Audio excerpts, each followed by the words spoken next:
Hello everyone, welcome to finance मस्ती।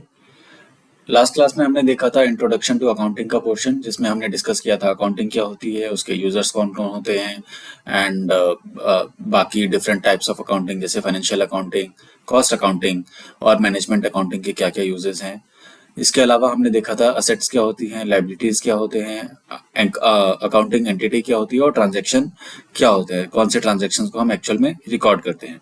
So with that अभी हम अगला टॉपिक डिस्कस करने वाले हैं, जो कि होगा रेवेन्यू के बारे में। रेवेन्यू क्या होता है, कितने टाइप्स के होते हैं, डिस्काउंट क्या होता है और बाकी सारे टॉपिक्स हम इस क्लास में डिस्कस करने वाले हैं।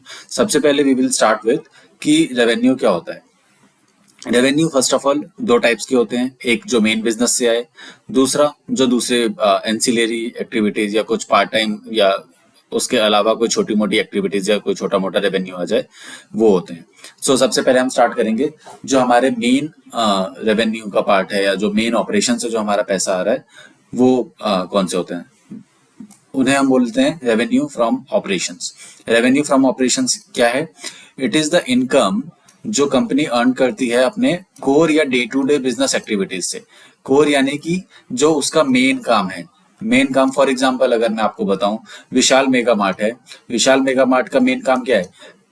जो रिटेल में सामान बेचना, for example day to day life का ग्रोसरीज, कपड़े या बाकी सारी चीजें, वो काम है उनका बेचना। तो अगर कोई काम या कोई भी रेवेन्यू उनका वो बेच के आ रहा है, that is part of their revenue from operations. वो उनका मेन धंधा है। अगर हम इनके हाइलाइट्स देखें तो it comes from day to day business, appears at top of P&L statement and indicates and it is based on service standard and जो भी हम सर्विसेज बेच रहे हैं, जो भी गुड्स बेच रहे हैं, उसके बेसिस पे आता है। And it indicates business performance and scalability. Business performance यानी कि जब आप कोई कंपनी स्टेब्लिश कर रहे हो एंड उसका जो मेन बिजनेस है उससे अगर कोई रेवेन्यू लेके आते हो, उससे पता चलता है कि आप मेन परफॉर्मेंस, मेन बिजनेस जो है वो आपका कितना बढ़िया चल रहा है, कितने अच्छे से आप वो काम कर पा रहे हो। अगर इसके अलावा कोई आपका साइड इनकम या कुछ आ रहा है, दैट डज नॉट शो कि आप बहुत अच्छे से चीजों को कर पा रहे हो या बहुत आपका अच्छा परफॉर्मेंस है, आपकी एफिशिएंसी बहुत ज्यादा है, वो अदर इनकम से नहीं आती। वो पता चलता है आप कितने अच्छे हो, वो सिर्फ रेवेन्यू फ्रॉम ऑपरेशंस यानी मेन काम से आता है। मेन काम यानी कि रेवेन्यू फ्रॉम ऑपरेशंस। अब देखते हैं कि दूसरा पार्ट क्या होता है। दूसरा पार्ट है अदर इनकम। अदर इनकम अगर हम देखें, अदर इनकम में फॉर एग्जांपल अगर हम विशाल मेगा मार्ट का ही ऑप्शन लेते हैं, तो विशाल मेगा मार्ट के लिए अदर ऑप्शंस क्या हो सकते हैं, अदर इनकम क्या हो सकती है। फॉर एग्जांपल उन्होंने बहुत बड़ा स्पेस अपने लिए बनाया एंड उसमें से कुछ पोर्शन रेंट दे दिया, रेंट पे दे दिया दूसरी कंपनी को या किसी को रहने के लिए, या फिर कोई कमर्शियल स्पेस उन्होंने रेंट पे दे दिया। वो हो जाएगा उनके लिए अदर इनकम। क्यों? क्योंकि रेंट पे देना या कोई स्पेस को रेंट पे देना या उससे पैसा लेना, वो उनका मेन बिजनेस नहीं है। उनका मेन बिजनेस है रिटेल इनकम, रिटेल सेल्स करना। एक दूसरा ऑप्शन हो सकता है, फॉर एग्जांपल कोई पार्किंग फी वो लोग अगर कलेक्ट कर रहे हैं, वो भी उनका मेन बिजनेस नहीं है। उनका मेन बिजनेस क्या है? अगेन रिटेल सेल्स करना। सो रिटेल सेल्स के अलावा कोई भी इनकम हो, वो उनकी अदर इनकम में आएगी। फॉर एग्जाम्पल इवन उन्होंने कोई फिक्स्ड एसेट्स या कोई बड़ा एसेट उन्होंने जो खरीदा था, फॉर एग्जाम्पल फर्नीचर या कोई मशीन या कुछ, वो उन्होंने बेच दिया, वो उनके लिए इनकम नहीं होगी, इनकम होगी सॉरी, बट मेन इनकम नहीं होगी। It shall be other income. उसको हम अदर इनकम में ट्रीट करेंगे। अब देखते हैं कि इसका फॉर्मूला क्या है। इट रेफर्स टू अर्निंग्स जो होती है नॉन ऑपरेटिंग एक्टिविटीज से। नॉन ऑपरेटिंग एक्टिविटीज यानी कि जो जिसके लिए हमने कंपनी बनाई हो उसके अलावा की एक्टिविटीज। ऑपरेटिंग एक्टिविटीज यानी कि जब हम कंपनी बना रहे थे तब हमने सोचा था कि हम ये सारे काम करेंगे। अगर हमने जो कंपनी बनाते टाइम में सोचा था कि ये 10 काम करेंगे, उन 10 काम से जो रेवेन्यू आता है वो ऑपरेटिंग रेवेन्यू हो जाएगा। जो उस काम से के अलावा किसी और काम से हमें पैसा आ रहा है, वो हो जाएगा अदर इनकम। इसमें क्या क्या एग्जांपल है, जैसे कि इंटरेस्ट इनकम। कंपनी के पास बहुत सारी एफडी पड़ी है, उसको उन्होंने बैंक में डाला हुआ है, तो उस पे इंटरेस्ट आ रहा है। वो उन्होंने मेन जब बिजनेस स्टार्ट किया था तब उन्होंने नहीं प्लान किया था कि हम ये काम करेंगे। Second is dividend income. Company के पास कुछ इन्वेस्टमेंट्स है, उस पे डिविडेंड आ रहा है। या रेंटल इनकम, जैसे अभी हमने एग्जांपल में देखा, या पार्किंग फीस या कोई भी और अदर इनकम जो कंपनी ने स्टार्ट करते टाइम पे प्लान नहीं करी थी। या फिर profit on sale of investments. ये सारे इंसिडेंटल है बिजनेस से, एंड इसके कोर ऑपरेशंस का पार्ट नहीं करते हैं, इसीलिए ये लोग अदर इनकम में आते हैं। इसके की मेन फंक्शंस या मेन फीचर्स क्या क्या होते हैं? सबसे बड़ा है कि ये मेन बिजनेस से, कोर बिजनेस से रिलेटेड नहीं है, एंड इसको रिकॉर्ड किया जाता है अदर इनकम में, P&L स्टेटमेंट में। एंड ये रिकरिंग भी हो सकते हैं, फॉर एग्जांपल रेंट, कि वो हर साल या हर महीने पेमेंट आएगा, या वन टाइम एसेट भी हो सकता है, फॉर एग्जांपल कोई एसेट बेच दिया आपने, या कोई डिविडेंड इनकम आई है, ये सारी वन टाइम भी हो सकती है। अभी आपने ये समझ लिया कि इनकम क्या क्या प्रकार के होते हैं। दो टाइप्स के हमने इनकम को हमने दो पार्ट में डिवाइड किया है। एक तो है कि हमारा कोर इनकम क्या है। कोर इनकम यानी कि revenue from operations, revenue from operations. दूसरा हमारे लिए इनकम क्या है? Other income. उसके अलावा जो भी है वो सारा हमारे लिए अदर है। ये दोनों में हमारा इनकम पार्ट डिवाइड हो गया। ये अंडरस्टैंडिंग आई बिलीव आपको आ गई होगी कि इनकम क्या होता है, कितने पार्ट होते हैं। इनकम इज एनीथिंग जो हम कुछ अपना रेगुलर बिजनेस करके कोई भी अमाउंट अगर हमें मिल रहा है, वो revenue from operations. Other than regular business से आ रहा है तो वो अदर इनकम में आएगा। अगले पोर्शन पे आते हैं कि डिस्काउंट क्या होता है। डिस्काउंट आपने हमेशा सुना होगा, बहुत सारे लोगों को पता होगा डिस्काउंट क्या होता है यूजुअल टर्म्स में। फॉर एग्जांपल अभी जैसे फ्लिपकार्ट बिग बिलियन डेज चल रहा है, या अमेजोन का ग्रेट इंडिया फेस्टिवल चल रहा है, उसमें बहुत सारे डिस्काउंट, इतना परसेंट ऑफ, उतना परसेंट ऑफ, ये सारी चीज़ें हमें देखने को मिलती हैं उसमें। बट फाइनेंस के टर्म्स में उसको हम कैसे करते हैं? डिस्काउंट एनीवेज हमें पता है कि it is reduction in selling price of goods, यानी कि कोई भी चीज है 100 रुपए का, उसका MRP है, उस पर हमने 5 रुपए, 10 रुपए, 50%, जो भी हमने जितने का डिस्काउंट दिया, उसे हम कहते हैं डिस्काउंट। वो 100 रुपए की जगह 50 रुपए या 75 रुपए या ABC अमाउंट पे वो बिकेगी। This is done to encourage sales, sales बढ़ाने के लिए किया जाता है। एंड या तो फिर रिवॉर्ड प्रॉम्प्ट पेमेंट, यानी कि किसी से अगर जल्दी पेमेंट लेना है आपको, उसके लिए भी हम डिस्काउंट देते हैं। देखते हैं कि वो कौन सा डिस्काउंट होता है। एक टाइप का डिस्काउंट है ट्रेड डिस्काउंट। ट्रेड डिस्काउंट जो हम लोग देखते हैं, it is applied on list price of goods. List price of goods पे हम ये अप्लाई करते हैं। फॉर एग्जाम्पल आप वेबसाइट में जाते हैं एंड वहां पे आपने देखा कि एक शर्ट है जो कि 1000 रुपए की है, एंड उस पर लिखा हुआ है कि 5% ऑफ अगर आप दो खरीदते हो तो, ऑन 2 शर्ट्स। तो वो हो गया आपका ट्रेड डिस्काउंट, कि आप अगर ज्यादा क्वांटिटी लेते हो तो आपको डिस्काउंट मिलेगा, या कोई फेस्टिव सीजन पे कोई डिस्काउंट चल रहा है तो वो मिलेगा। एक होता है कैश डिस्काउंट। कैश डिस्काउंट आपको अगर नाम से समझ में आ रहा हो, कैश पेमेंट के लिए हमें मिल रहा है। यहाँ कैश का मतलब ये नहीं है कि एक्चुअली में हमें कैश ही देना है या ब्लैक में पेमेंट करनी है, ऐसा कुछ नहीं है। कैश पेमेंट यानी कि हमें जल्दी पेमेंट करना है। रिडक्शन जो कि इंसेंटिवाइज करता है जल्दी पेमेंट के लिए, प्रॉम्प्ट पेमेंट के लिए।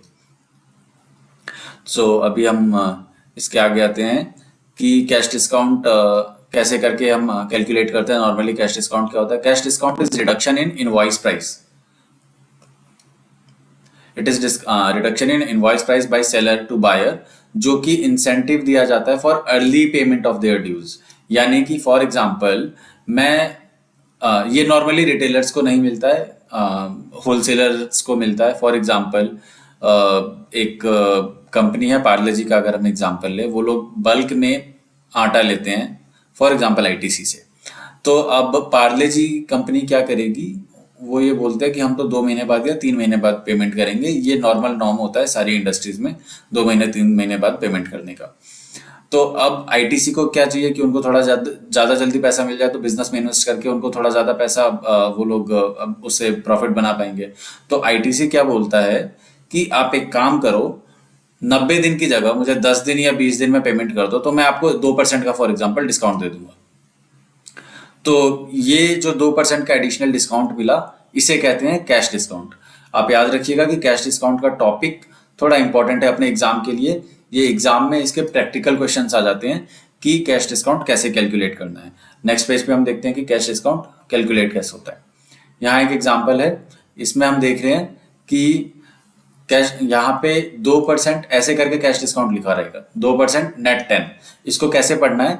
इसको पढ़ने का जो तरीका है वो है कि 2% का डिस्काउंट मिलेगा अगर आपने 10 दिन के अंदर पेमेंट कर दी। तो अगर आप 10 दिन से ज्यादा टाइम ले लोगे तो फिर वो डिस्काउंट आपको नहीं मिलेगा, फिर आपको जितना पेमेंट करना था उतना ही करेंगे। एक एग्जांपल से देखते हैं यहाँ पे इसका मीनिंग लिखा है कि buyer gets 2% discount on invoice value अगर पेमेंट 10 दिन के अंदर अंदर मिलती है तो, अदरवाइज फुल पेमेंट करनी पड़ेगी। अगर फॉर एग्जांपल 30 दिन का उनका क्रेडिट पीरियड है तो 30 दिन के अंदर अंदर 30 दिन के अंदर उन्होंने 10 दिन के बाद 30 दिन के अंदर उन्होंने पेमेंट करी तो फिर पूरा पेमेंट करना पड़ेगा। एक एग्जाम्पल देखते हैं कि इनवॉइस किया है, 1 तारीख को इनवॉइस जनरेट हुआ, 10,000 रुपये का इनवॉइस है। अगर आप इसके 10 दिन के अंदर अंदर पेमेंट कर दोगे, यानी कि ये जो पेमेंट टर्म्स है उनकी 2% नेट 10, ये 10 दिन, इस 10 दिन के अंदर अंदर अगर आप पेमेंट कर देते हो तो आपको 2% का डिस्काउंट मिल जाएगा। और कितना देना पड़ेगा? 10,000 पे 2% निकाल के 9,800 रुपये। लेकिन अगर आप 11 अक्टूबर से लेके 30 दिन के अंदर तो आपको एनीवेज देना है, तो 31 अक्टूबर के बीच में अगर आप देते हो, इन दोनों डेट्स के बीच में, तो आपको कितना पेमेंट करना है? तो आपको करना है फुल 10,000 रुपये, तब आपको कोई डिस्काउंट नहीं मिलेगा। इसका एक निमोनिक है यहाँ पे जो आपको हेल्प करेगा। इट इज जल्दी दो कम दो, थोड़ा डिस्काउंट ले लो। Quick payment equals to less payment, discount मिल जाएगा। ये कंपनियां क्यों करती हैं? अगर आप अगर यहाँ पे मैं आपको बताऊं, आईटीसी ने ऑफर किया कि आप मेरे को थोड़ा जल्दी पेमेंट कर दो सो दैट मैं आपको डिस्काउंट दे दूं। ये कंपनियां क्यों करती है? इसके पीछे का एक रीजन होता है कि अगर ये 10,000 रुपये का जो इन्होंने इनवॉइस रेज किया है, उनको कंपनी को कैश चाहिए क्योंकि उन्हें आगे सैलरी पेमेंट करनी है, उनको आगे अपने वेंडर्स को पेमेंट करना है जिनसे उन्होंने सामान लिया है। या फॉर एग्जांपल आईटीसी अगर गेहूं लेता है तो वो किसानों को पेमेंट करना चाहता है, इसके लिए उनको कैश की जरूरत पड़ेगी। तो अगर वो बैंक से जाके लोन लेंगे तो भी उनको कुछ इंटरेस्ट देना पड़ेगा, एक कॉस्ट वो आ जाएगा।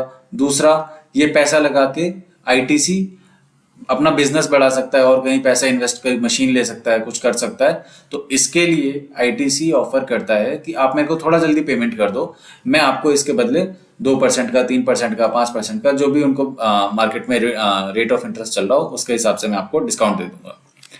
अब आते हैं अगले पोर्शन पे। हमने इनकम की बात कर ली है।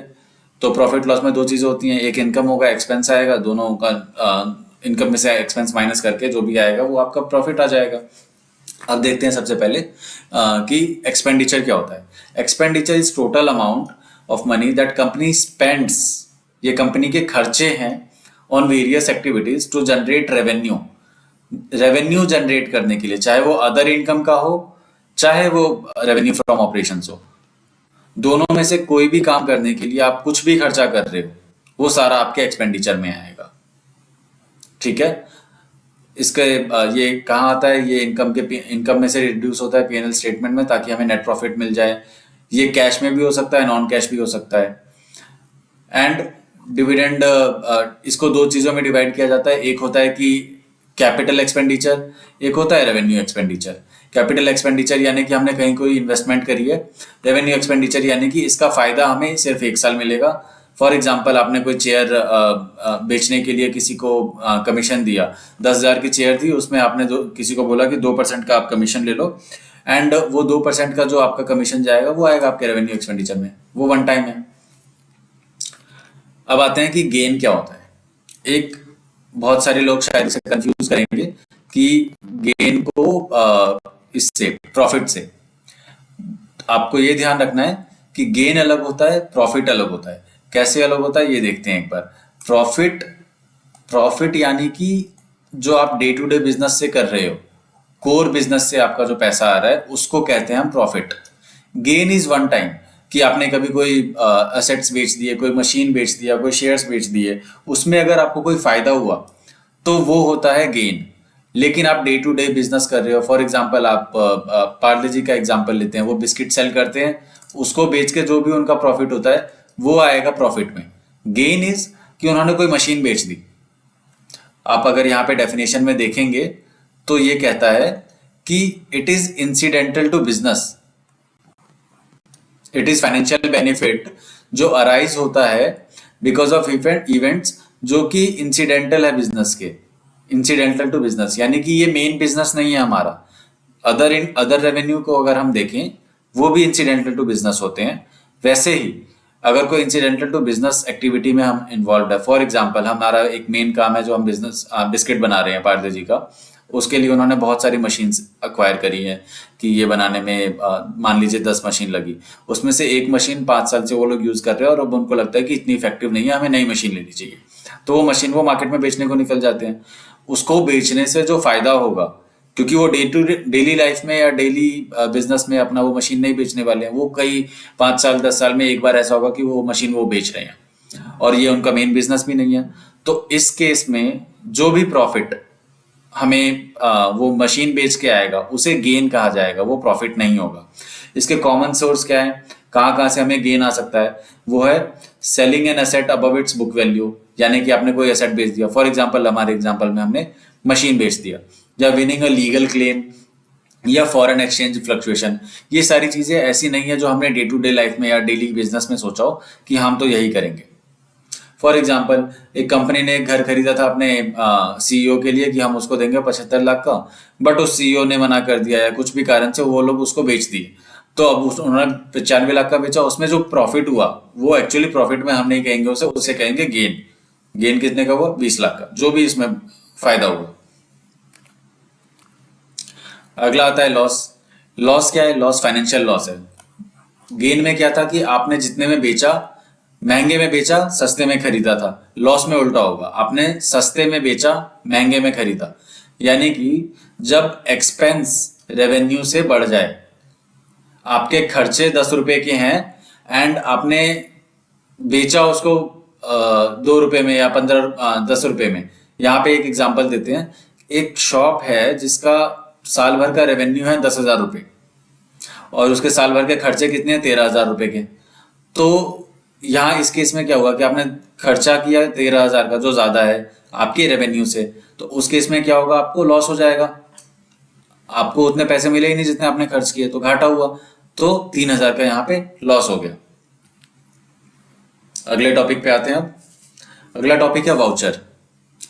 हमने लास्ट क्लास में ये देखा था कि अकाउंट्स का एक और पर्पस होता है जो है सारे रिकॉर्ड्स को मेंटेन करना। अब रिकॉर्ड्स को मेंटेन करना, उसके लिए सिर्फ हम एक ही चीज पे रिलाई नहीं करते कि सिर्फ हमने अपने डेटा में या कहीं पे हमने रिकॉर्ड कर ली वो एंट्री और वो फाइनल हो गया, नहीं। उसके जो सपोर्टिंग होते हैं, उसको सपोर्टिंग यानी कि उसके कोई डॉक्यूमेंट्री एविडेंस, वो भी हम साथ में रखते हैं। फॉर एग्जाम्पल आपको मैं बताऊं कि अगर हम कोई चेक इशू कर रहे हैं तो उसके लिए बैंक स्टेटमेंट हमारे लिए एक वाउचर हो सकता है, या चेक की एक कॉपी हम रखते हैं। कोई इनवॉइस अगर हमने किसी को रेवेन्यू के लिए, या किसी को हमने फॉर एग्जांपल कोई दुकान वाला है, वहाँ आप कोई रेस्टोरेंट में जाते हैं, वहाँ पे आप जाके आपने खाना खाया, तो उसका जो 10,000 रुपये का आपका बिल आया, उसकी एक कॉपी वो लोग अपने पास भी रखते हैं रिकॉर्ड्स के लिए, ताकि बाद में कोई लीगल केस आए या बाद में कोई इनकम टैक्स डिपार्टमेंट या कोई भी रेगुलेटरी अथॉरिटी उनसे आके पूछे कि ये वाली एंट्री क्यों आ रही है, या उसकी कोई डिटेल्स मांगे, तो वो उनके पास रहे। ये सारी चीजों के लिए जो भी पहला डॉक्यूमेंट होता है जिसके बेसिस पे अकाउंटिंग ट्रांजैक्शन रिकॉर्ड की जाती है, उसे वाउचर कहते हैं। It is a return document. ये डॉक्यूमेंट है जो कि एविडेंस की तरह काम करता है for a business transaction. For example, आपने आप गए रेस्टोरेंट में, अपने पुराने एग्जाम्पल में, वहां जाके आपने 10,000 रुपए का खाना खाया, आप 10 लोग गए थे, वहां पे आपका बिल बना 10,000 रुपए का, वो आपको एक बिल देता है। वो बिल उस केस में वाउचर है। एक दूसरा एग्जाम्पल लेते हैं हम कि आप किसी कंपनी में काम करते हो जहां पे आपको रीइंबर्समेंट चाहिए था।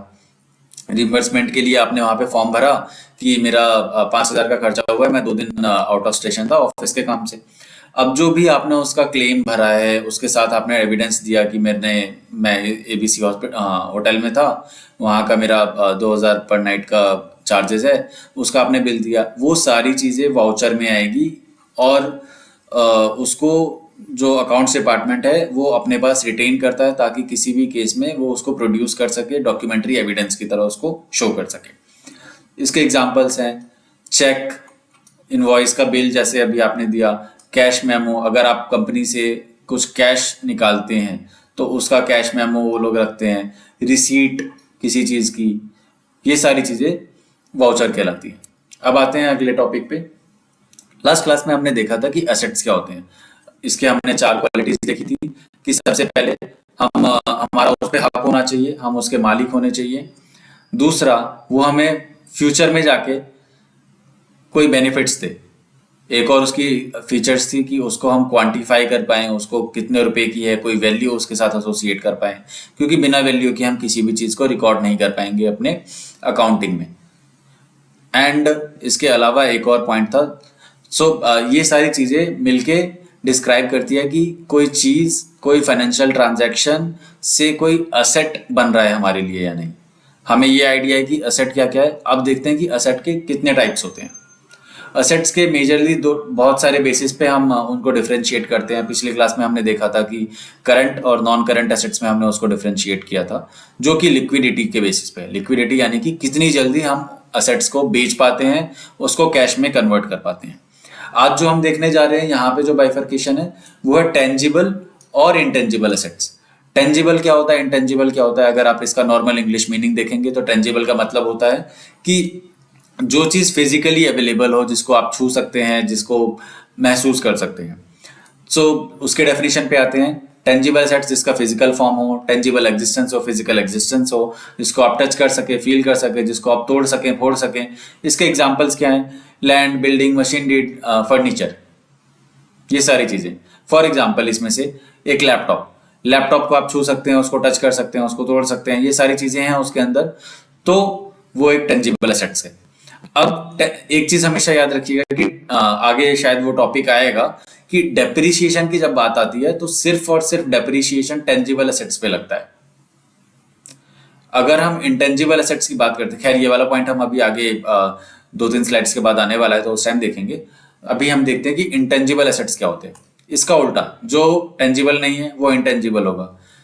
अब यहाँ पे अगर हम दोनों का गैप देखें, इनका फिजिकल फॉर्म होता है, इनका नहीं है। इसकी टेंजिबल एग्जिस्टेंस है, इसकी नहीं है। हालांकि इसकी इकोनॉमिक वैल्यू होती है। इसके एग्जांपल मैं अभी बताता हूँ कि इंटेंजिबल एसेट्स कौन से होते हैं, जैसे जो हम देख नहीं सकते, जो हम सुन नहीं सकते, लेकिन इसकी वैल्यू है। अभी मैं इसके बारे में बात करेंगे। इसको आप टच कर सकते हैं, इसको कोई टच नहीं कर सकते। इसको डिस्ट्रॉय कर सकते हैं टेंजिबल को, बट इंटेंजिबल आप डिस्ट्रॉय नहीं कर सकते क्योंकि वो है ही नहीं। इसके एग्जाम्पल्स देखिए।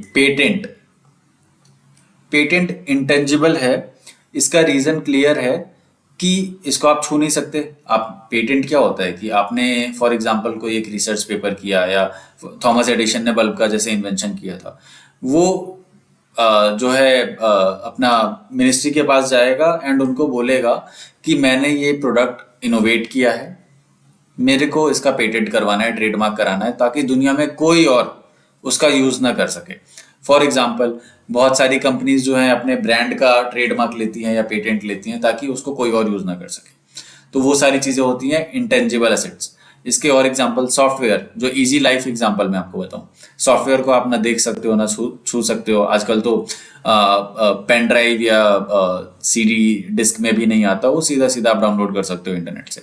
तो वो पूरी तरह से इंटेंजिबल है। आप उसको देख नहीं सकते, छू नहीं सकते, कुछ नहीं कर सकते, लेकिन उस पे आप वैल्यू एसोसिएट कर सकते हो क्योंकि आप 1000 रुपए का, 2000 रुपए पर मंथ पे वो खरीदते हो, राइट? कोई फिजिकल फॉर्म नहीं है, इकोनॉमिक वैल्यू है उसकी, क्वांटिफाई आप उसको कर सकते हो। आप पे उसका हक है, आप उसको जैसे मर्जी वैसे यूज करो, एंड वो आपको फ्यूचर में बेनिफिट देगी। तो वो असेट है, इंटेंजिबल है, बट अगेन उसको आप छू नहीं सकते, तो वो टेंजिबल नहीं है।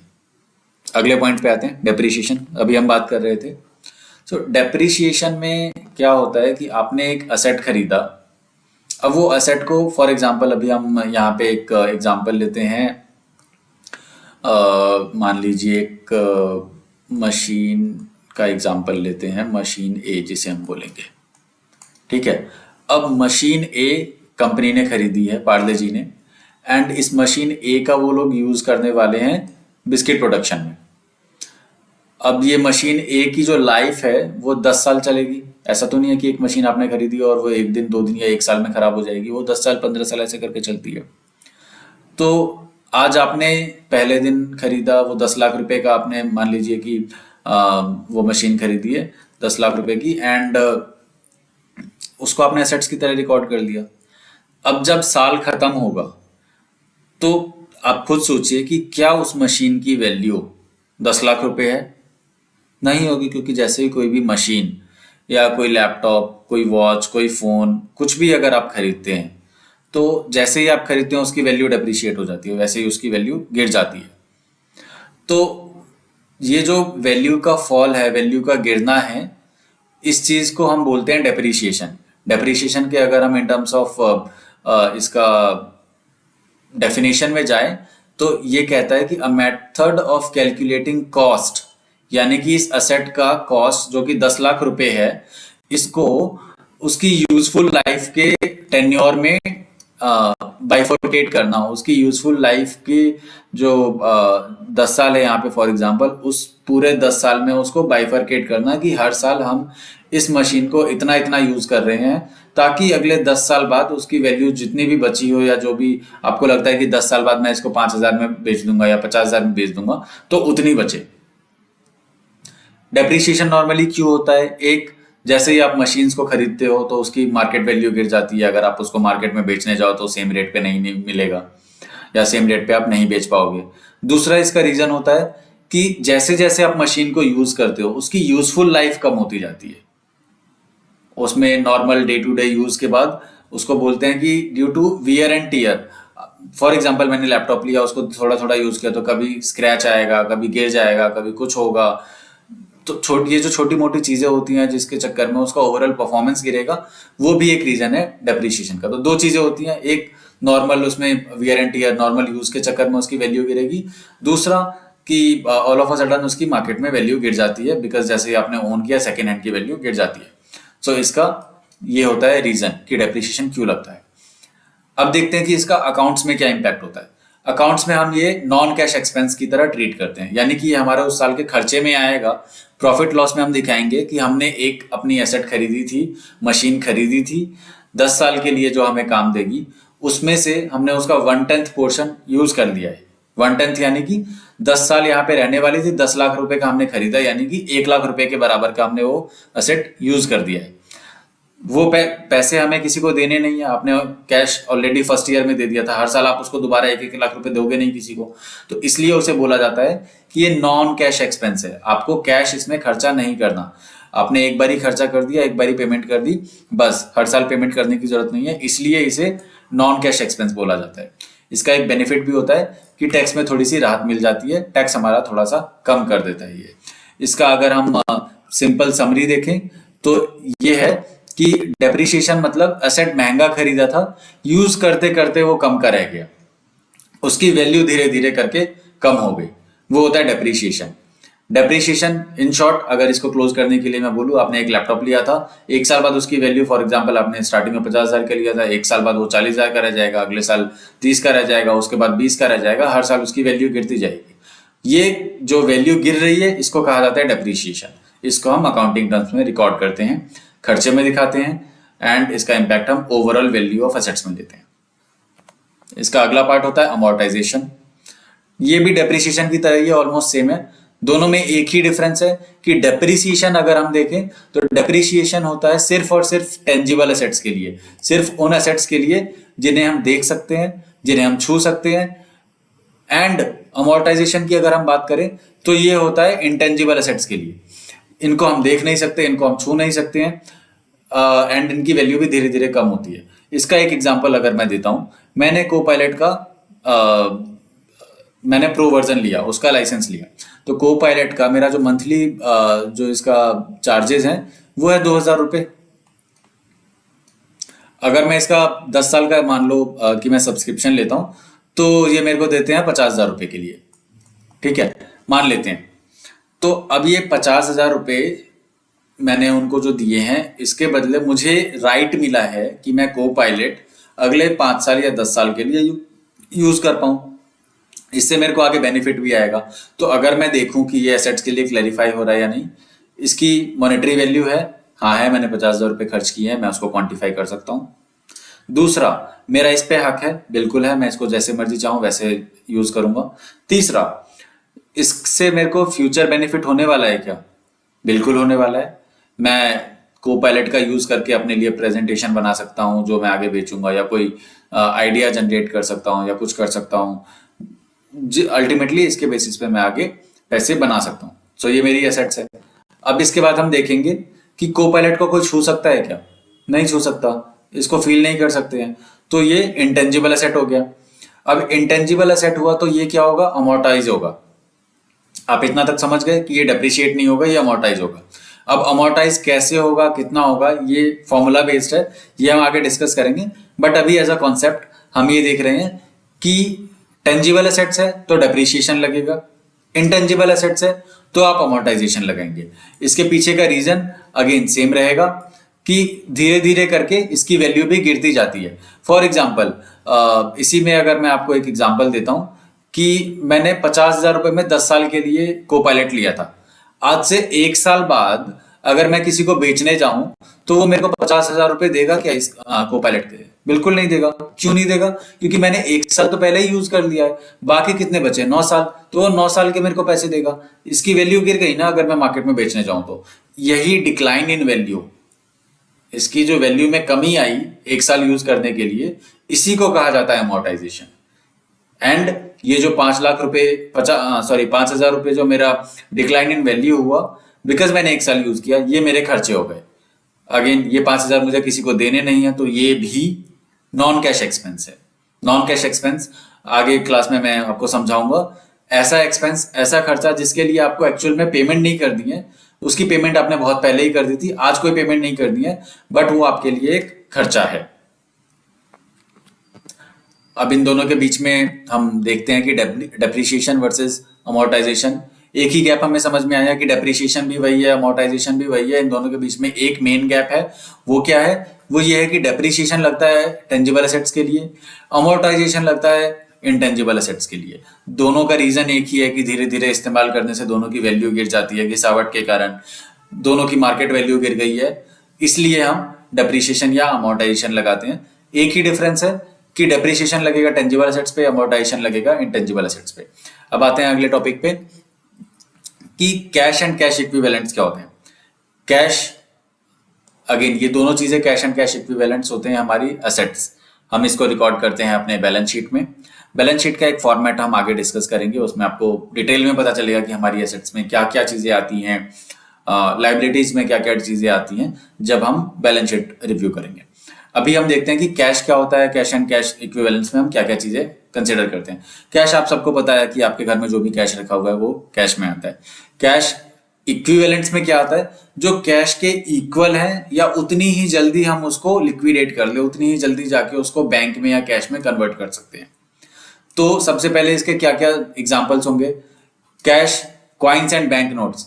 सिक्के अगर आपके पास पड़े हुए हैं तो वो ऑलरेडी आपका कैश में आएगा। बैंक नोट्स जो है वो ऑलरेडी आपके कैश में आता है। उसके बाद है demand deposit.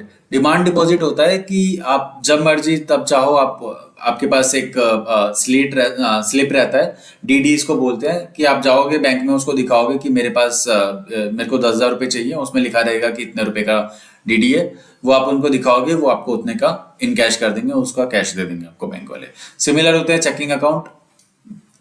So cash and cash equivalent आपको ओवरऑल एज अ कॉन्सेप्ट अगर मैं बताऊं तो कैश आपको पता है, कैश इक्विवेलेंट इज समथिंग जो कि बहुत जल्दी, बहुत छोटे टाइम में आप उनको कैश में कन्वर्ट कर सकते हो, बिना किसी रोक टोक के, बिना कोई इंटरेस्ट दिए या बिना कुछ वैसे दिए। और भी इसके देखिए ट्रेजरी बिल्स डिपॉजिट या मनी मार्केट फंड्स, ये सारे कैश इक्विवेलेंट में आते हैं। मनी मार्केट फंड्स क्या होता है कि आप तुरंत जाओ, एक दिन में आप उसको कैश में कन्वर्ट कर सकते हो। सर्टिफिकेट ऑफ डिपॉजिट क्या होता है? ये भी मार्केट में इजिली बिक जाते हैं एंड इसमें कोई वैल्यू लॉस भी नहीं होता है। ट्रेजरी बिल्स क्या होते हैं? जो RBI time to time issue करता है, ये भी मार्केट में इजिली से बिक जाते हैं। तो अगर आप इसका समरी पोर्शन देखें कि एक्चुअल में क्या है कैश एंड कैश इक्विवेलेंट।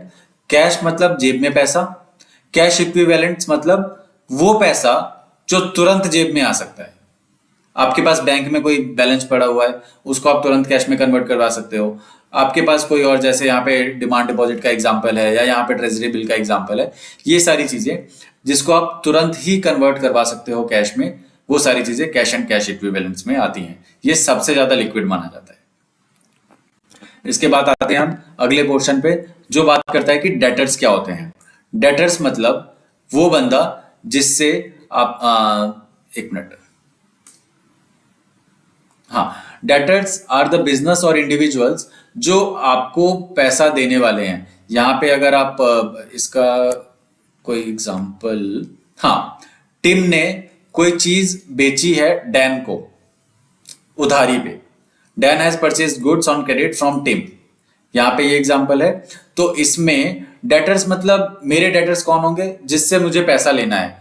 इस केस में अगर आप देखेंगे, टिम को पैसा लेना है क्योंकि इसने बेचा है, डैन से पैसा लेना है ना। तो टिम के लिए डैन डेटर्स है। अब यहाँ पे हम इसके डेफिनेशन पे आते हैं। डेटर्स आर बिजनेस और इंडिविजुअल जो आपको पैसा ओन करते हैं ड्यू टू क्रेडिट सेल, या तो फिर due to credit sale of goods और सर्विसेज। इसका इंग्लिश वर्जन या इजी समरी के लिए अगर आपको मैं बताऊं, डेटर्स वो हैं जो हमें पैसा देंगे। वन लाइनर में अगर आपको इजी में समझना है, यहां से आपको समझ में आ जाएगा। जिस किसी से आपको पैसा लेना है वो डेटर्स है। इजी। अभी इसको कुछ और नामों से भी जाना जाता है। Debtors are also known as accounts receivable. Receivable यानी कि आपको जिससे पैसा लेना है। They are considered as asset. क्यों एसेट क्यों है? आप इसको क्वांटिफाई कर सकते हो कि कितने रुपए लेने हैं, बिल्कुल कर सकते हो। आपके पास इसका हक है पैसा लेने का, बिल्कुल है। आपको बाद में ये चीज फायदा देगी, बिल्कुल देगी। क्यों? क्योंकि वो आपको कैश ला के देगा, तो ये आपके लिए एसेट हो गया।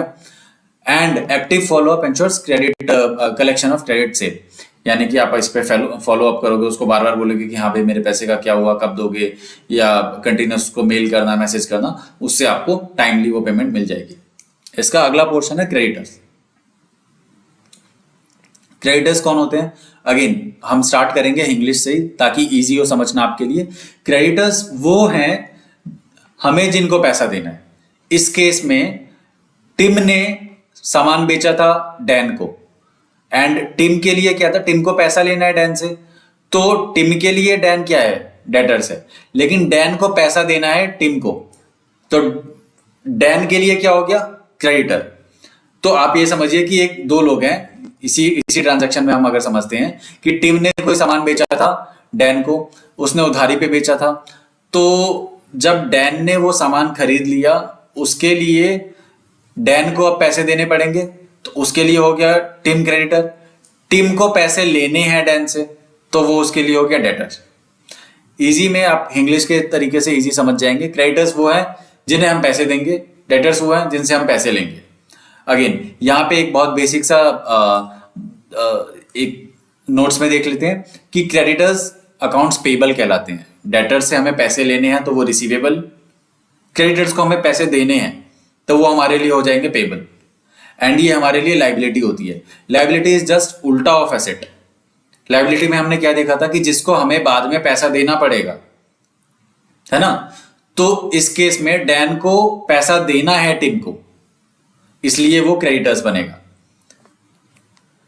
अब देखते हैं अगले टॉपिक पे आते हैं, प्रोविजन। प्रोविजन के साथ एक कॉन्सेप्ट और जुड़ा हुआ है जिसे हम कहते हैं कंटिजेंसी। इन दोनों को हम एक साथ देखेंगे एंड उसके बाद ये क्लास खत्म करेंगे। अभी हम सबसे पहले देखते हैं प्रोविजन क्या है। इसके भी इंग्लिश से हम स्टार्ट करेंगे। इंग्लिश से आपको बहुत ईजी रहेगा समझना, इंग्लिश हुक से, कि कॉन्सेप्ट क्या कहता है। ये है इंग्लिश हुक। प्रोविजन मतलब पैसा साइड में रखना है, क्योंकि हो सकता है हमें देना पड़े या हो सकता है वो खर्चा हो जाए। हमने सिर्फ एक पैसा रिजर्व की तरह, या एक्चुअल में रिजर्व नहीं होता, इसको प्रोविजन ही कहा जाता है। तो हमने एक अलग से कुछ पैसे साइड में गुल्लक में रख लिए, क्योंकि हो सकता है बाद में हमें वो पैसा देना पड़ सकता है। अब इसके इंग्लिश डेफिनेशन पे आते हैं कि प्रोविजंस को एक्चुअल में कैसे डिफाइन किया गया है। Provisions are recognised in financial statements. इनको हम फाइनेंशियल स्टेटमेंट में भी रिकॉर्ड करते हैं और इसीलिए हम ऑब्वियसली डिस्कस कर रहे हैं। ये अराइज होता है पास्ट इवेंट से, हमारे पुराने कर्मों का फल है प्रोविजन। दैट आर प्रोबेबल, यानी कि आपको पता है ये होगा, बट ये नहीं पता कि एक्चुअल अमाउंट कितने का है। एसेट्स में क्या होता था कि आपको एग्जैक्ट अमाउंट पता है कि मैंने 10,000 रुपए का लिया है या 50,000 रुपए मुझे किसी को देने हैं लाइबिलिटीज के लिए। प्रोविजन में क्या होता है कि आपको ये तो पता है कि आपको आगे जाके पैसे देने पड़ सकते हैं, पर ये नहीं पता कि कितने देने हैं। ऑलमोस्ट आप उसका एस्टिमेट लगा सकते हो कि करीब करीब 10,000 रुपए के आसपास देने पड़ेंगे या 12,000 देने पड़ेंगे। ऑलमोस्ट एस्टिमेट लगा सकते हो, बट एग्जैक्ट नहीं पता। सो यहाँ पे है it can be reliably estimated, बहुत नियर तक आप उसको एस्टिमेट कर सकते हो। प्रोविजन में एक चीज ध्यान रखना कि हमें ये 100% पता है कि ये पेमेंट करनी है, कितनी करनी है बस ये नहीं पता। इसके कंपैरिजन में अगर हम कंटिंजेंसी में देखेंगे तो कंटिंजेंसी में हमें यही नहीं पता होता कि ये होगा, पेमेंट करनी भी है या नहीं, ये पेमेंट होगी या नहीं ये फ्यूचर में पता चलेगा। तो इसको हम फाइनेंशियल स्टेटमेंट में रिकॉर्ड नहीं करते हैं, जस्ट एक नोट्स में लिख देते हैं कि हो सकता है आगे हमें कुछ पेमेंट करने की जरूरत पड़ जाए, क्योंकि हमें ये तो पता ही नहीं है कि हमें पेमेंट करनी है या नहीं, तो हम उसकी वैल्यू कैसे क्वांटिफाई करेंगे। खैर, अभी हम पहले क्लोज करते हैं प्रोविजन को। हमने यहाँ पे देख लिया था कि ये प्रेजेंट ऑब्लिगेशन है, यानी कि हमें पता है कि हमें देना पड़ेगा। पुराने कर्मों का फल है, हमें ये भी पता है, बट हमें ये नहीं पता कि कितना देना पड़ेगा। तो उसके लिए हमने करीब करीब एक एस्टिमेट लगाया कि फॉर एग्जाम्पल हो सकता है 10,000 रुपये देने पड़े, एंड उसको हमने साइड में रख लिया। की नोट्स देखते हैं कि फाइनेंशियल स्टेटमेंट में हम इसको रिकॉग्नाइज करते हैं। इससे हमारी फाइनेंशियल की रिपोर्टिंग एक्यूरेसी बढ़ जाती है। क्यों बढ़ जाती है कि अगर कोई हमने इस साल में कुछ हमारे पुराने कर्म इसी साल में हमने 2025-26 में किए हैं, तो इसके अगेंस्ट में जो भी हमें लग रहा है कि 10,000 का खर्चा होगा, 20,000 का होगा, 50,000 का, वो इसी साल हम बुक करें, ताकि जो हमारा नेट प्रॉफिट है वो एक्चुअल पोजीशन हमें दिखाए, ना कि कोई गलत पोजीशन हमारे यूजर्स को दिखाए। It follows the prudence principle. Prudence principle क्या होता है वो हम आगे डिस्कस करने वाले हैं। इसकी सर्टेनिटी प्रोबेबल है कि हाँ मेजरली होगा, हमें पता है कि पेमेंट करनी है, एंड मेजर भी कर सकते हैं, अप्रोक्सीमेट हम एस्टिमेट लगा सकते हैं कि कितने का पेमेंट करना है। इसके example bad debts, tax due या वारंटी क्लेम। एग्जांपल के लिए लेते हैं बैड डेट्स। बैड डेट्स में क्या होता है कि हम पिछले 10 साल से देख रहे हैं कि अगर हम 1 लाख रुपए की सेल करें तो उसमें से 5,000 का लोग हमें ऐसे होते हैं जो पेमेंट नहीं करते, भाग जाते हैं या आनाकानी करते हैं पेमेंट करने में। तो ये हमारे पिछले 10 साल से हमारा ये चलता आ रहा है, यानी कि आपको पता है कि ऑलमोस्ट 5% लोग ऐसे निकलेंगे जो पेमेंट नहीं करेंगे। तो आपको ये पता है कि प्रेजेंट ऑब्लिगेशन है, हाँ आपको पता है कि ये करीब करीब इतना पैसा हमारा डूब ही जाएगा। पास्ट इवेंट से है, हाँ क्योंकि आपने सेल्स उनको ऑलरेडी कर दी है, एंड आपको ऑलमोस्ट आप एस्टिमेट लगा सकते हो, बिकॉज हाँ आपके पास्ट एक्सपीरियंस के हिसाब से आपको लगता है कि करीब करीब 5% के हिसाब के अराउंड हमारे पैसे डूबेंगे। तो ये तीनों चीजें आपकी फुलफिल हो गई, तो आपने उसके लिए प्रोविजन बना लिया। ऐसे ही होता है टैक्स ड्यूज का, कि आपने टैक्स ड्यू यानी कि आपको लग रहा है कि इस साल में इतने का हमारा टैक्स ड्यू होगा। आपने बेस्ड ऑन आपकी जो इनकम है, प्रेजेंट ऑब्लिगेशन है कि हाँ आपको टैक्स देना है, बिल्कुल देना है। पास्ट इवेंट से हो रहा है, बिल्कुल ही पास्ट इवेंट से हो रहा है। क्यों? क्योंकि आपने पहले कमाई करी है, पहले इनकम जनरेट किया है, पहले आपने प्रॉफिट किया है, इसके लिए आपको टैक्स देना पड़ेगा। ठीक है, एंड उसका आप एस्टिमेट लगा सकते हो, बिल्कुल लगा सकते हो। आपकी कितनी इनकम है उसके हिसाब से आप कैलकुलेट कर सकते हो कि कितना टैक्स देना है। तो जैसे ही ये 3 पोजीशंस फुलफिल हो जाए, पहली कि प्रेजेंट ऑब्लिगेशन है कि हाँ आपको पक्का पता है कि पेमेंट करनी है। दूसरा पुराने कर्मों का फल है, पहले आपने कोई काम किया था, पहले आपने चाहे मतलब कर्मों का फल से मेरा मतलब ये नहीं है कि कोई गलत काम किया था, बट इसका मतलब ये है कि पहले आपने हो सकता है प्रॉफिट कमाया हो, पहले हो सकता है कि आपने कोई सेल्स करी हो, उसके चक्कर में आपको कुछ खर्चे देने पड़ सकते हैं। तो ये 2 चीजें हो गई। तीसरा कि कितने का खर्चा होना है वो ऑलमोस्ट आप पता लगा सकते हो। एग्जैक्ट पता लगा लोगे तो आप नॉर्मल एक्सपेंस हो गया वो आपका, बट अगर आपको ऑलमोस्ट पता है कि हाँ करीब करीब इतना 10,000 रुपए देने हैं या 15,000 रुपए देने हैं, तो वो प्रोविजन में आएगा। अब देखते हैं हम दूसरा कॉन्सेप्ट जो है कंटिंजेंसी। कंटिंजेंसी पे अगर हम आए, अगेन हम इसकी भी इंग्लिश से स्टार्ट करेंगे, इजी रहेगा आपके लिए समझना। कंटिंजेंसी मतलब हो सकता है देना पड़े, एग्जैक्टली हमें नहीं पता, हो सकता है कि ना भी देना पड़े, 50-50 चांसेस है, या हो सकता है 30-70 चांसेस हो, कोई भी रेशियो में चांस हो सकता है, बट 100% तो नहीं है कि हमें देना ही पड़ेगा। तो उस केस में हम क्या करेंगे कि हम प्रोविजन रिकॉर्ड नहीं करेंगे, उस केस में हम लेंगे कंटिंजेंसी। अब इसके हम एक्चुअल डेफिनेशन की तरफ आते हैं कि कंटिंजेंसी किसे कहते हैं। Yeah so contingency are possible future obligation. Possible है, आपको एग्जैक्ट नहीं पता, हो सकता है हो जाए, हो सकता है ना हो, कोई जरूरी नहीं है कि पक्का पक्का होगा। नॉट रिकॉग्नाइज्ड एज लायबिलिटी, अभी आपको पता ही नहीं है कि वो पेमेंट करनी है, तो आप उसको लाइबिलिटी में क्यों बुक करोगे? लाइबिलिटी बुक करने के लिए आपको पक्का पता होना चाहिए, एंड दूसरी चीज उसकी वैल्यू पता होनी चाहिए। यहाँ तो ना वैल्यू पता है, ना ये पता है कि देना पड़ेगा या नहीं। ये तो अभी हम अनुमान लगा रहे हैं कि हाँ ठीक है, हो सकता है देना पड़े। ये इसको हम लाइबिलिटी में डिस्क्लोज नहीं करते हैं, बट हम एज नोट्स टू अकाउंट्स में ये मेंशन कर देते हैं कि हो सकता है आगे एबीसी सिचुएशन खराब हो जाए, या हम कोई केस चल रहा है जो हम हार जाएं, तो उस केस में हमें इतने की पेमेंट करनी पड़ सकती है। एक्चुअल में हमें नहीं पता कि हम केस जीतेंगे या नहीं, ज्यादा चांसेस हैं कि शायद हम जीत जाएं, लेकिन हम अपने यूजर्स को, हम अपने उन लोगों को जो हमारी कंपनी में इन्वेस्ट करने वाले हैं, उन लोगों को ये बता के रखना चाहते हैं ताकि वो कोई गलत डिसीजन ना ले ले, बिकॉज हमने कोई नॉलेज या कोई इंफॉर्मेशन शेयर नहीं करी थी। सो कंटिजेंसी इज समथिंग जो हो सकता है, हमें पेमेंट करनी पड़े, हो सकता है कि ना पेमेंट करनी पड़े। इस चीज के लिए हम रिकॉर्ड करते हैं कंटिजेंसी। इसके मेन हाइलाइट्स देखते हैं कि ये अभी हमें नहीं पता कि एक्चुअल में हमें पेमेंट करनी है नहीं, फ्यूचर इवेंट पे बेस्ड है। पॉसिबल है कि हाँ हम पे करें, पॉसिबल है कि ना पे करें, दोनों सिचुएशंस अभी अवेलेबल हैं। इसके बाद इसकी अकाउंटिंग, कोई अकाउंटिंग एंट्री नहीं होती है, हम ना ही इसको असेट्स में दिखाते हैं, ना लाइबिलिटी में, ना इनकम में, ना एक्सपेंस में, कहीं नहीं आता। सिर्फ नीचे जब हम नोट्स टू अकाउंट्स देंगे, जब उसमें हम डिटेल बताएंगे कि हमने फाइनेंशियल स्टेटमेंट में क्या क्या अज्यूम किया है, तो वहां मेंशन करते हैं कि हमारे ऊपर एक केस चल रहा है, या हो सकता है कि एबीसी सिनेरियो हो जाए जिस केस में हमारा ये खर्चा या ये लॉस हो सकता है। इसकी सर्टेनिटी देखे तो अनसर्टेन है, पता नहीं है कि होगा नहीं होगा, अनप्रिडिक्टेबल है, कुछ नहीं पता कि हमें देना है नहीं देना है, कुछ नहीं पता। अकाउंटिंग अगेन हमने डिस्कस कर लिया कि हम नोट्स टू अकाउंट्स में दिखाते हैं। इसके एग्जाम्पल देखें, एग्जाम्पल कैसे हैं। लॉ सूट, हमारी कंपनी पे किसी कस्टमर ने केस कर दिया है जो बोल रहा है कि हमें तो, मेरे को 1 लाख का कॉम्पनसेशन चाहिए। क्यों? क्योंकि हमारे प्रोडक्ट में कोई इशू था। मेजरली हम जीतने वाले हैं, तो इसलिए हम, ज्यादा चांसेस है कि हम जीते। नहीं पता कि वो जीतेगा या नहीं, नहीं पता कि हमारे पास कितने का कोर्ट पेनल्टी लगाएगी। उस केस में हम कंटिजेंसी देखेंगे।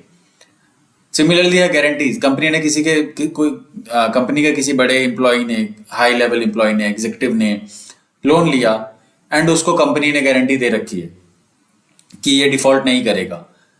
या आपने इन पर्सन, आपके किसी भाई ने या किसी रिलेटिव ने लोन लिया जिसका आपने गारंटी लिया है कि ये डिफॉल्ट नहीं करेगा, अगर डिफॉल्ट किया तो मैं पेमेंट करूंगा। इस केस में आप अगर अपने लिए नेटवर्थ सर्टिफिकेट या कोई फाइनेंशियल स्टेटमेंट अपनी बना रहे हैं, तो उसमें आप मेंशन करेंगे कि मैंने 1 करोड़ रुपए की या 10 करोड़ रुपए की गारंटी ली है कि सामने वाला अगर पे ना करे तो मैं पे करूंगा। अब आप इस केस में सोचिए कि आप नॉर्मली ये सोच के चल रहे हैं, आपने गारंटी तभी ली होगी जब आपको लग रहा होगा कि सामने वाला पेमेंट कर देगा, तो प्रोबेबिलिटी है कि वो डिफॉल्ट करे, आपके हिसाब से नहीं, लेकिन क्योंकि आपने एक गारंटी ले रखी है तो हो सकता है कि वो पेमेंट ना करे। इसलिए आप जब भी अपने फाइनेंशियल स्टेटमेंट्स बनाएंगे उसमें लिखेंगे कि मैंने 10 करोड़ रुपए का गारंटी लिया हुआ है, in case he doesn't pay then I will have to पे।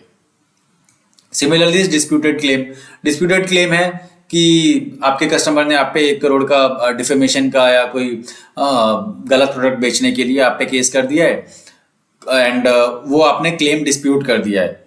Sorry, that is example for loss. Disputed claim का होता है कि आपके हिसाब से आपने कस्टमर को 10 करोड़ का रेवेन्यू बुक किया, एंड वो कहता है कि नहीं नहीं, ये 10 करोड़ का नहीं, सिर्फ 5 करोड़ का रेवेन्यू आना चाहिए, एंड आप दोनों में एग्रीमेंट पे इस चीज पे नहीं पहुंच पाए, एंड अल्टीमेटली आप लोग किसी लीगल कोर्ट में चले गए, एंड वहां पे आप फाइनलाइज कर रहे हो कि बिल 10 करोड़ का होना चाहिए या 20 करोड़ का होना चाहिए। तो जितने रुपए तक वो सामने वाली कंपनी मान गई है कि हाँ ठीक है इतना तो आपका बनता है, वो 10 करोड़ तो आपके लिए रेवेन्यू हो गया। बाकी के जो 10 करोड़ है वो आपको नहीं पता कि आपको मिलेंगे या नहीं, वो आपको नहीं पता कि कोर्ट का क्या फैसला आएगा। तो अनप्रिडिक्टेबल है आपके लिए, आपको नहीं पता, अनसर्टेन है कि वो पैसा आएगा या नहीं। तो उस केस में आप कंटिजेंसी में दिखाओगे कि हो सकता है कि हम ये केस जीत जाए, हो सकता है कि वो 10 करोड़ रुपए हमें मिले, इसलिए हम उसको कंटिजेंसी में दिखाएंगे, यानी कि नोट्स टू अकाउंट्स में। अब अगला देखते हैं कंटिजेंसी वर्सेस प्रोविजन। बहुत थिन लाइन का गैप है दोनों में।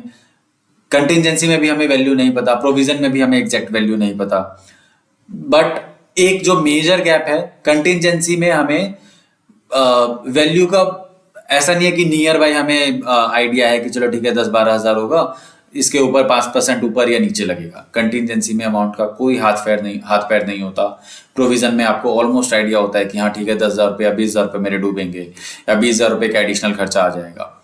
एक डिफरेंस होता है कि अमाउंट के अराउंड, कि आपको नहीं पता कंटिजेंसी में कि कितने का खर्चा आने वाला है। प्रोविजन में आपको ऑलमोस्ट आइडिया होता है कि कितने का खर्चा आने वाला है। एक ये डिफरेंस। दूसरा डिफरेंस होता है प्रोविजन में कि आपको ये पक्का पता है कि ये इवेंट होके रहेगा, आपको पेमेंट करनी ही है। ये नहीं है कि पेमेंट होगी या नहीं होगी, ये किसी इवेंट पर बेस्ड नहीं है। आपको 100% आइडिया है कि मेरे को पेमेंट करनी है। कंटिजेंसी में ऐसा नहीं है। कंटिजेंसी में हो सकता है कि आपको पेमेंट करनी पड़े, हो सकता है आप केस हार जाओ और फिर आपको पेमेंट करनी पड़े, हो सकता है आप केस जीत जाओ और फिर आपको पेमेंट ना करनी पड़े। ये एक मेन गैप हुआ प्रोविजन और कंटिजेंसी में। 2 गैप हमने देख लिए। तीसरा कि हम उसको अकाउंट्स में कैसे ट्रीट करते हैं। प्रोविजन के लिए हमने बात करी थी कि हम उसको रिकॉग्नाइज करते हैं फाइनेंशियल स्टेटमेंट में, दिखाएंगे कि चाहे अपने लाइबिलिटीज में दिखाएंगे या एक्सपेंसेस में दिखाएंगे कि हाँ संभावित है, चांसेस हैं कि हमें इतना खर्चा करना पड़े। क्यों करना पड़ेगा? क्योंकि हमने पीछे ऐसे कुछ कर्म किए थे। कंटिजेंसी की बात करें तो हमें कुछ पता ही नहीं है कि कितने रुपए क्या वैल्यू है, कितने का पेमेंट करना भी है या नहीं, कोई आइडिया नहीं है। तो हम उसको क्या दिखाएंगे अकाउंट्स में? तो हम उसको नोट्स टू अकाउंट्स में मेंशन कर देते हैं कि देखो भैया, हमें कोई आइडिया नहीं है, एक केस चल रहा है, उसमें हो सकता है कि इतने तक का उन्होंने डेफेमेशन का केस किया है या 10 करोड़ का हमारा जो रेवेन्यू है वो अटका हुआ है क्योंकि डिस्प्यूटेड है।